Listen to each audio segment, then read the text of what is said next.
Welcome back into the channel. Day 3 of Green Bay Packers training camp is here, and it's an eventful day. It is the last day that Mark Murphy is CEO of the Green Bay Packers. He will be retiring after today, and of course, Ed Policy will be taking over. Also, Jordy Nelson is at practice, roaming around the sidelines.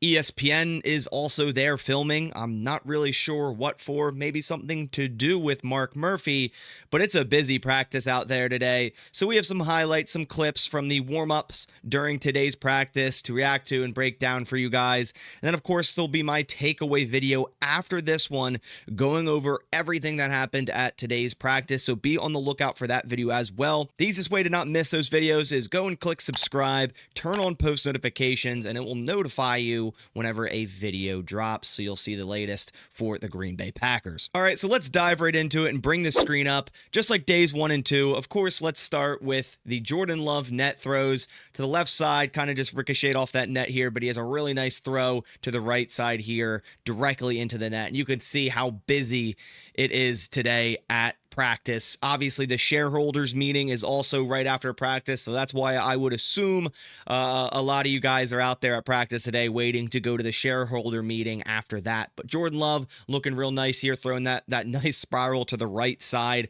into that net there. The Packers team page themselves also released a high-def slow-mo version of that same throw.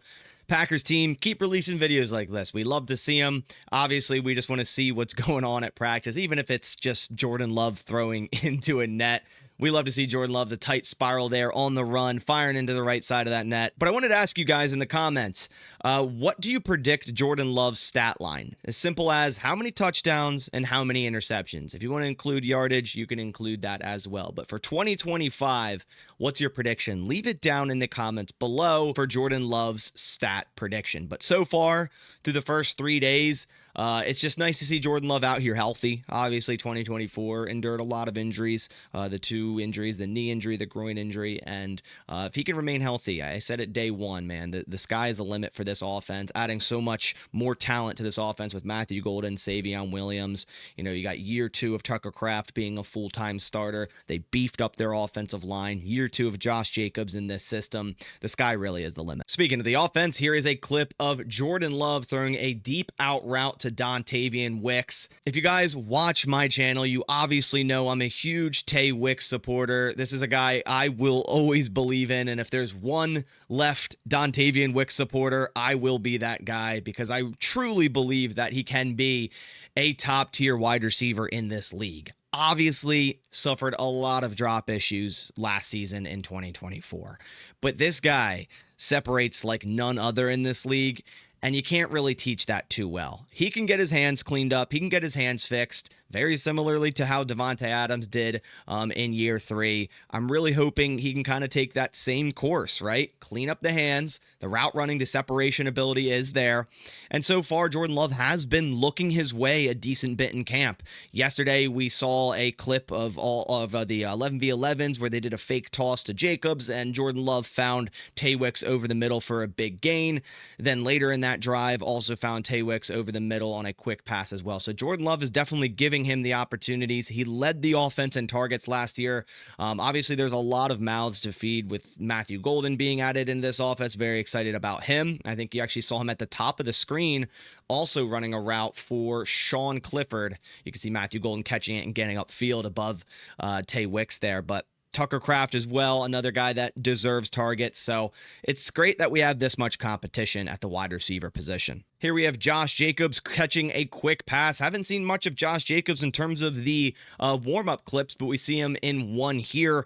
Yesterday, the Packers' run game really was shut down by the defense, but we know what Josh Jacobs brings to this offense. I'm more so just watching camp for these other running backs, Marshawn Lloyd, Emmanuel Wilson, and Chris Brooks. Who is going to win that number 2 spot? So far, Marshawn Lloyd has kind of looked like he has the leg up in terms of winning the number 2 spot, but the pads aren't on yet, and Marshawn Lloyd had difficulty staying healthy last year, so hopefully he still can do that. But the Packers running back room, I mean, it's pretty loaded. Here's a clip of tight end Tucker Kraft running the same drill, catching a quick pass from Sean Clifford on the left side. Very excited for year 3 for Tucker Kraft. Last year was his full-time, first year full-time starting at tight end for the Green Bay Packers, and man, he showed out. Definitely an up-and-coming rising star on this offense, in my opinion, and like I said in a couple past videos this week, I do see him as a top 7 tight end, and if you look at the stats from last year and you were to give him the same exact target share that Brock Bowers got, I mean, he would have similar stats. That's actually how good Tucker Kraft was last year. We just need to give him the ball more. Here's another clip of both tight ends going to work at the same time.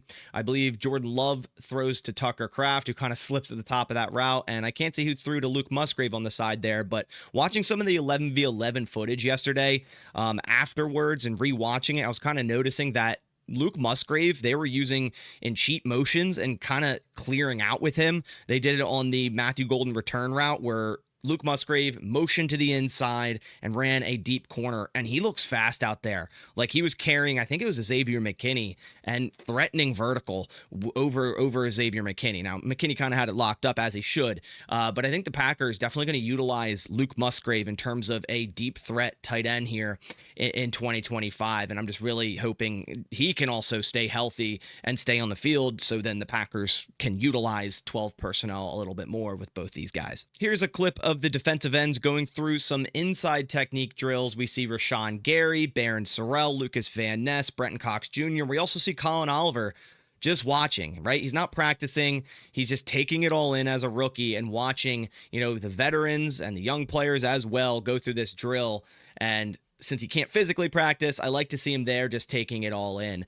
A lot of people have been asking about Barryn Sorrell. You see him on the left side of the screen there saying, oh, when are we going to see a little bit of Barryn Sorrell? And we don't have too many clips of him, but the one thing I will say that I consistently keep seeing in terms of what we're hearing from practice is Barryn Sorrell is making a splash. Like, yes, the pads aren't on and you can't really sack the quarterback, but it seems like every day he has a would-be sack on the quarterback. So really excited for Barryn Sorrell and what he can bring as a depth edge rusher, a guy that's kind of a jack of all trades, can stop the run, can get after the quarterback when you need him to.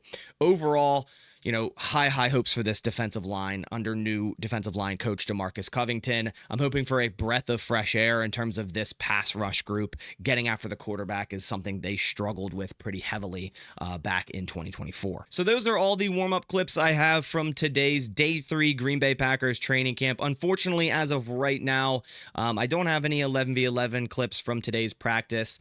Should on either Sunday or Monday. We'll see if I do get any more come out. I'll release a separate video going over the 11v11 footage, breaking that all down. But I do really appreciate you guys coming by to the channel. Like I mentioned at the beginning of the video, be on the lookout for the takeaway video, which I'll go over everything that at least happened during 11v11s in today's practice. Really excited for the pads to finally come on. I'm expecting Matt LaFleur to announce here shortly, maybe even after today's practice, maybe on Sunday, when the pads will be coming on, and I expect it to happen sometime next week. Really excited for that, so be on the lookout for all the content. Of course, for every other day of practice, we're off tomorrow. Saturday's an off day for the Packers here this week, and then we're back at it Sunday and Monday. But I really appreciate you guys coming by.